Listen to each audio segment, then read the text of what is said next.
Em 1996, a Coreia do Norte estava no meio de uma das piores fomes experimentadas por qualquer país industrializado na história moderna. Em apenas 4 anos, 5 a 10% da população total da Coreia do Norte morreu. No entanto, este é apenas um pequeno exemplo do resultado de várias decisões ruins, em um país que tem a economia mais mal administrada dos tempos modernos. Mas o povo norte-coreano faminto que você vê no noticiário hoje e a obsessão da liderança em construir armas nucleares para permanecer no poder é um produto das últimas décadas. Enquanto a Coreia do Norte e sua pequena economia estão agora justapostas com a extremamente próspera Coreia do Sul, cuja produção econômica agora é mais de 70 vezes maior, as coisas costumavam ser bem diferentes. Na verdade, foi o Norte que manteve durante décadas a superioridade política, econômica, tecnológica e militar sobre o Sul. A Coreia do Norte se saiu tão melhor por um tempo que também foi considerado um exemplo brilhante de comunismo em um mundo em desenvolvimento, e foi brevemente a sociedade asiática mais industrializada e avançada.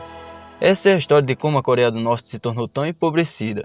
Mas como a Coreia do Norte passou do modelo de país socialista ideal para o pior lugar para se viver no mundo, é o que você vai ver nesse vídeo.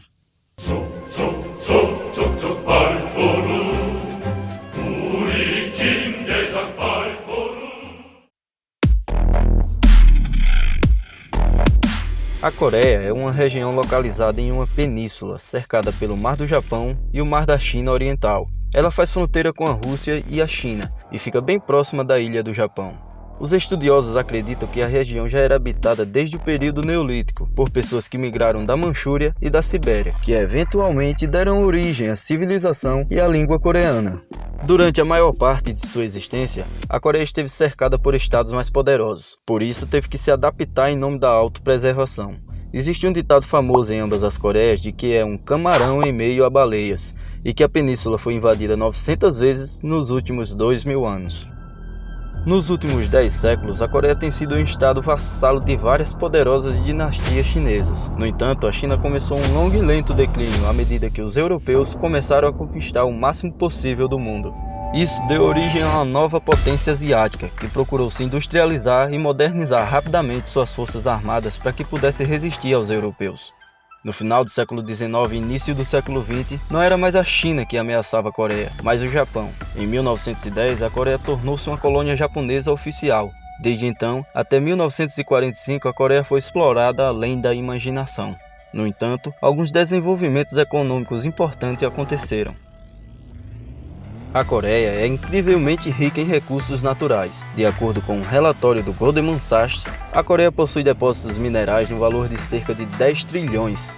Então os japoneses construíram enormes minas e usinas de processamento e desenvolveram uma indústria de fertilizantes em expansão. Fizeram inúmeros reservatórios e estações de bombeamentos para irrigar os campos e construíram hidroelétricas modernas. A infraestrutura em todo o país foi melhorada para enviar os materiais tão necessários de volta ao Japão. Mas os dias de impérios do Japão já estavam contados. Com a chegada da Segunda Guerra Mundial, a subsequente derrota das forças do eixo e ao mesmo tempo Hiroshima e Nagasaki sendo apagada pelos americanos, em 1945 o Japão acabou assinando a Ata de Rendição aos aliados. Isso significou a dissolução do império e a libertação das antigas colônias japonesas. Após a maior guerra da história da humanidade ter acabado, imediatamente o palco foi montado para um novo conflito muito mais longo. A Coreia estava, enfim, livre do domínio repressivo e cruel japonês, mas a península coreana sempre foi muito disputada, e logo a história honrou essa tradição. Mal se libertaram do exército japonês e a sombra de duas superpotências já cobria o território coreano. Assim que o exército japonês na Coreia entregou as armas, os Estados Unidos e a União Soviética correram para ocupar o país asiático. O resultado foi que a Coreia acabou sendo dividida em duas e a linha do paralelo 38 foi usada para separar as duas partes. Os soviéticos ocuparam a parte norte, enquanto os americanos ficaram com a região sul. Durante a ocupação da Coreia, ambas as superpotências tentaram garantir influência sobre o país o mais rápido possível. O resultado é que em 1948 foi criada a República da Coreia ao Sul e a República Democrática Popular da Coreia ao Norte. A Coreia do Sul era governada pelo ditador anticomunista Syngman Rhee, enquanto a Coreia do Norte via a ascensão do ditador comunista Kim Il-sung. Ele rapidamente começou a construir uma economia de comando socialista, com a ajuda da União Soviética. A terra foi redistribuída, as indústrias japonesas foram nacionalizadas, um banco central socialista foi criado e um Estado comunista de partido único foi instituído. Mais tarde, todo o poder foi investido em Kim Il-sung, que se tornaria mais um deus que um governador da Coreia do Norte. No sul, os Estados Unidos criaram uma economia de mercado democrática, embora funcionasse mais ou menos como uma ditadura brutal até a década de 1980. De fato, por um breve momento, a Coreia do Norte foi de longe o país mais industrializado e urbanizado da Ásia, logo após a Segunda Guerra Mundial. Sob a ocupação japonesa, a Coreia do Norte tornou-se uma potência industrial, mas o sul tinha quase todas as principais terras agrícolas e a maior parte da indústria leve de consumo. A Coreia do Norte, de repente, não tinha mais terras agrícolas suficientes para alimentar seu povo. Confrontado com sua vantagem industrial imediata, mas com sua escassez de alimentos e a preocupação de que o Sul, sendo apoiado pela maior economia do mundo, a recuperaria rapidamente, Kim Il-sung, combinado com o apoio dos soviéticos e depois dos chineses, lançou uma invasão em 1950. A Guerra Fria tinha acabado de começar, mas já estava esquentando. Embora inicialmente parecesse que a vitória do Norte era inevitável, as forças de combate das Nações Unidas foram capazes de empurrar o Norte de volta à fronteira com a China. A China, preocupada com a posição capitalista à sua porta, inundou 500.000 de soldados na Península Coreana, eventualmente empurrando a linha de frente para perto de suas fronteiras originais. A linha de frente parou, e pouco progresso foi feito nos anos seguintes. Diante de nenhum dos lados ver incapacidade de avançar ainda mais, foi assinado um armistício, que ainda está em vigor até hoje, o que significa que os Estados Unidos ainda estão tecnicamente em guerra com a Coreia do Norte. Mas Kim Il-sung calculou mal seus esforços de guerra, e a maior parte da vantagem do Norte foi varrida pelas campanhas de bombardeio dos Estados Unidos. Na verdade, os Estados Unidos lançaram mais explosivos na Coreia do Norte do que em todas as nações combinadas durante toda a Segunda Guerra Mundial. Então as modernas indústrias e minas japonesas deixaram de existir. Como disse o historiador Charles Armstrong, a Coreia do Norte foi virtualmente destruída como uma sociedade industrial. No rescaldo, Kim decidiu finalizar a transição para uma economia de comando completo. Todas as terras agrícolas e todas as propriedades privadas foram tomadas pelo Estado. Os mercados foram proibidos e quase todas as liberdades foram cerceadas, é claro, exceto para aqueles da classe dominante. A partir de então, todos os preços, todos os mercados, todos os fundos e todos os empregos seriam ditados pelo governo, exatamente como na União Soviética. Mas isso seria uma tarefa difícil até para os soviéticos fazerem com eficiência, ainda mais para os norte-coreanos menos avançados tecnologicamente. Para piorar ainda mais a situação, sob a ocupação japonesa, nenhum nativo coreano ocupou cargos administrativos significativos, o que significa que havia uma grave falta de experiência e nenhuma maneira real de produzir estatísticas econômicas precisas. Então, quando um governo socialista foi encarregado de decidir todos os aspectos de toda a economia, não havia esperança de que funcionasse. Apesar disso, a Coreia do Norte, para surpresa do mundo, entraria em sua era de ouro econômica. A economia norte-coreana, desde o fim da guerra até a década de 1970, cresceu uma taxa titânica de 15% ao ano, superando rapidamente a pequena economia agrária do Sul. Mas como é possível que essa pequena nação que acabou de ser bombardeada de volta à Idade da Pedra, agora seja capaz de se tornar uma das economias de mais rápido crescimento da Terra?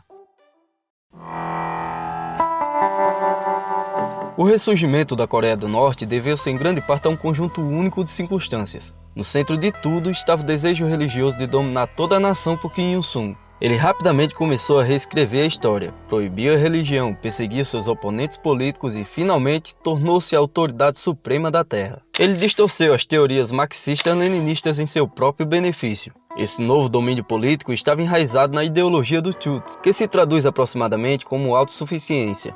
Kim argumentou que o verdadeiro pico da civilização dependia de ser libertado das correntes de dependência de outras nações. A maneira de se conseguir isso era depositando nele toda a confiança e realizando um extremo sacrifício pelo Estado.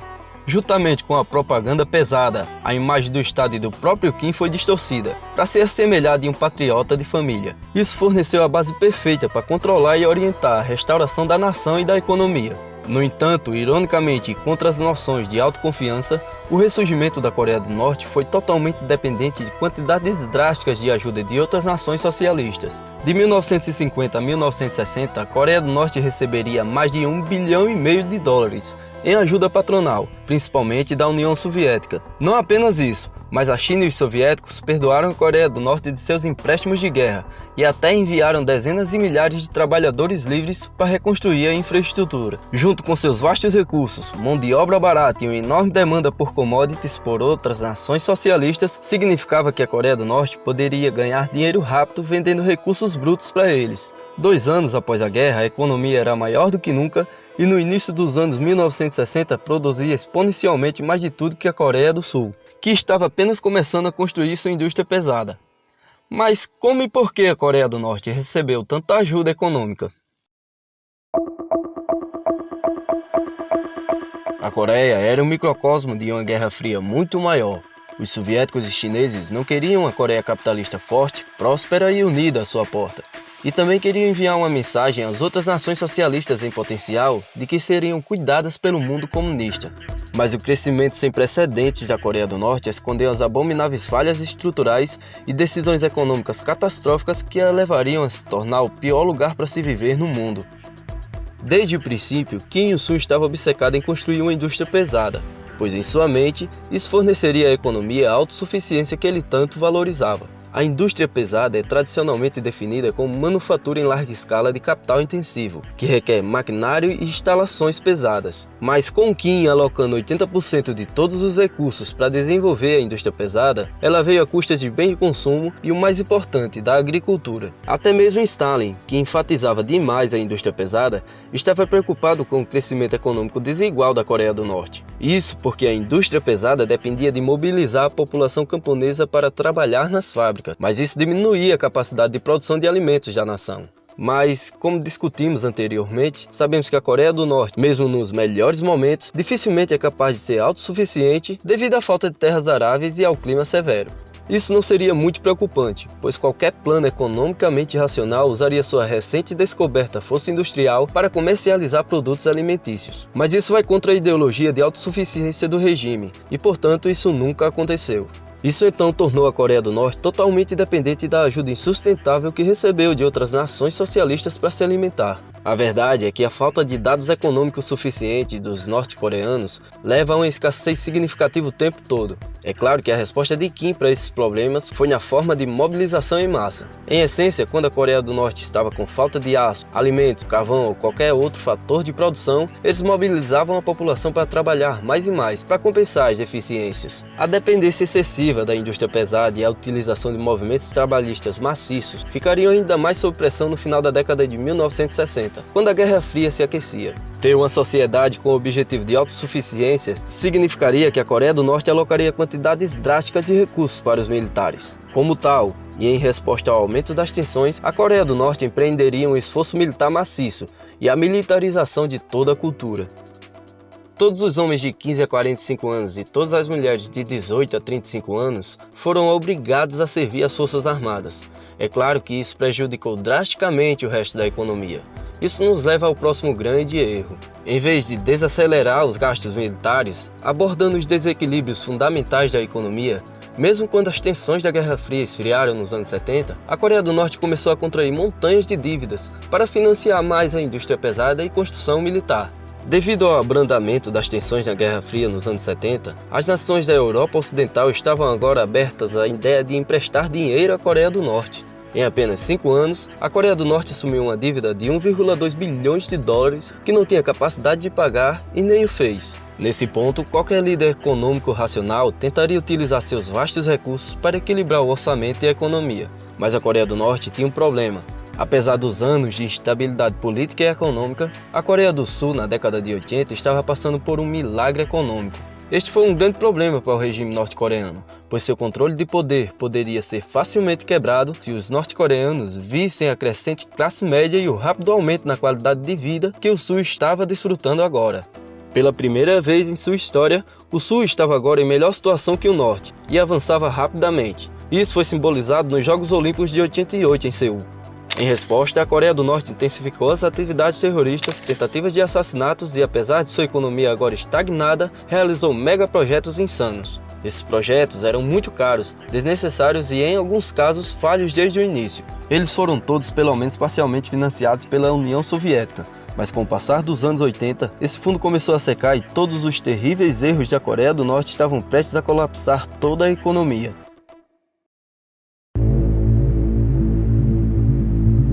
No início dos anos 90, a Coreia do Norte ainda tinha uma economia maciçamente desequilibrada, alocando a maior parte de seu orçamento para os militares. Não havia feito tentativas significativas de saldar sua dívida e, assim como no rescaldo da Guerra da Coreia, ainda dependia fortemente de outros estados socialistas para se alimentar e se financiar. Mas o mundo estava mudando rapidamente. A União Soviética, sob o peso do liberalismo político e uma economia vacilante, finalmente entrou em colapso no final de 1991. E a China estava passando agora por reformas, vendo agora a Coreia do Norte mais como um incômodo do que como um aliado. O comércio com a Federação Russa caiu 6 vezes, as importações de alimentos e ajuda pararam completamente e os empréstimos anteriores não estavam mais sendo perdoados. A Rússia não estava mais disposta a fornecer petróleo à Coreia do Norte a taxas preferenciais, e o fornecimento passou de 3,5 milhões de toneladas por ano para apenas 45 mil. E isso teria um efeito catastrófico em toda a economia. Agora, a completa escassez de combustível significou que a mineração de carvão cessou. As usinas de energias foram desligadas e o fertilizante químico não pôde mais ser produzido. Como tal, agora era necessário muito mais água para irrigar os campos e isso significava que as usinas hidroelétricas precisavam parar de funcionar. O transporte foi interrompido, a geração de eletricidade parou completamente e a indústria não conseguiu funcionar. Em apenas 3 anos, toda a economia contraiu 50%. A comida não era mais fornecida gratuitamente por outras nações socialistas. As terras agrícolas agora eram improdutivas e era quase impossível até transportar as colheitas. Sem combustível, a população derrubou as árvores para se aquecer no inverno, e isso tornou o ambiente incapaz de suportar as chuvas torrenciais. Para piorar ainda mais a situação, as enchentes destruíram os estoques subterrâneos de grãos. A Coreia do Norte estava passando agora por um apocalipse. Seu povo não tinha comida, não tinha liberdade e vivia sob um brutal regime ditatorial. A Coreia do Norte era agora o pior lugar para se viver no mundo, e milhões pereceram. Em um caso como esse, faria sentido para uma nação contrair empréstimos para enfrentar os tempos difíceis. Mas a Coreia do Norte arruinou sua reputação, e nenhuma nação estava disposta a correr esse risco. Como resultado, a Coreia do Norte fez algo que odiava mais do que tudo. Fez um apelo internacional por ajuda, que receberia. Apesar de receber 70% de todos os alimentos necessários dos esforços humanitários internacionais até o ano 2000, fez exigências ultrajantes, recusou-se a fazer concessões e finalmente nunca fez reformas para resolver seus problemas estruturais. Por pura necessidade, pela primeira vez permitiu mercados e comércio menor. No entanto, isso ocorreu apenas porque o governo central não tinha recursos para distribuir à população. Mas, mesmo com a perda de milhões de vidas, apesar de tudo, por que a Coreia do Norte não mudou? Hoje testemunhamos a queda da União Soviética e do Bloco Oriental, as reformas do sistema econômico chinês e os numerosos ditadores que caíram durante a Primavera Árabe, mas a Coreia do Norte também. Eles aprenderam que abrir sua economia ou estrutura política, mesmo que um pouco, iniciaria uma onda interminável de novas reformas, assim como na União Soviética. Eles não têm estômago para arriscar as reformas econômicas que a China empreendeu e, em resposta à Primavera Árabe, intensificaram o controle social sobre sua população. A liderança norte-coreana sabe que a reforma acabará por melhorar a vida de seus cidadãos, mas a reforma e a revolução de uma ditadura nunca terminam bem para as elites no comando. Enquanto a nação morria de fome, o próximo líder Kim Jong-un importava relógios de luxo, construía palácios pessoais, encomendava 100 limousines Mercedes branca e comia o melhor da cozinha italiana. Fazer as mudanças necessárias que teriam salvado seu povo provavelmente significaria sua morte e o fim de seu consumo ilimitado. Podemos ver agora porque as mudanças nunca ocorreram. Mas com a queda da União Soviética e a subsequente calamidade econômica, como a Coreia do Norte ainda existe? Atualmente, há 2 coisas que mantêm a Coreia do Norte à tona. Um meio de ganhar dinheiro que ainda não discutimos são as atividades ilícitas patrocinadas pelo Estado. A Coreia do Norte começou nos anos 70, mas aumentou drasticamente nos anos 90 a fabricação e distribuição de drogas, moedas falsas, vendeu armas para organizações terroristas internacionais e participou do tráfico humano e trabalho escravo em seus campos de prisioneiros. Ela abriga criminosos internacionais e os emprega, e eles dão à Coreia do Norte negação plausível quando pegos. O dinheiro gerado por essas atividades ilícitas é difícil de estimar, mas provavelmente trouxe bilhões de dólares, para os quais o regime pode continuar a sustentar suas forças armadas e manter o poder. A segunda coisa que impede o colapso da nação é a China. Embora a China agora veja a Coreia do Norte como um incômodo, a última coisa que eles querem é uma crise humanitária maciça ao longo de sua fronteira. A China está fornecendo energia e alimentos para garantir que isso não aconteça. Desde que chegou ao poder em 2011, Kim Jong-un manteve praticamente inalterada a Coreia do Norte e, de fato, procura tentar reinar nos mercados que emergiram da crise dos anos 90. A Coreia do Norte e sua liderança estão presas pelas ideologias que a criaram e, portanto, não podem se reformar sem correr o risco de entrar em colapso. A Coreia do Norte serve como um lembrete de que as nações governadas por uma pequena elite fixada em manter o poder e guardar as chaves da verdade são onde residem o verdadeiro sofrimento humano. O século XX deu origem às economias de comando socialista. A Coreia do Norte é o último remanescente desse sistema político moribundo. Por enquanto, o povo da Coreia do Norte sofre e continuará sofrendo até que o regime inevitavelmente entre em colapso.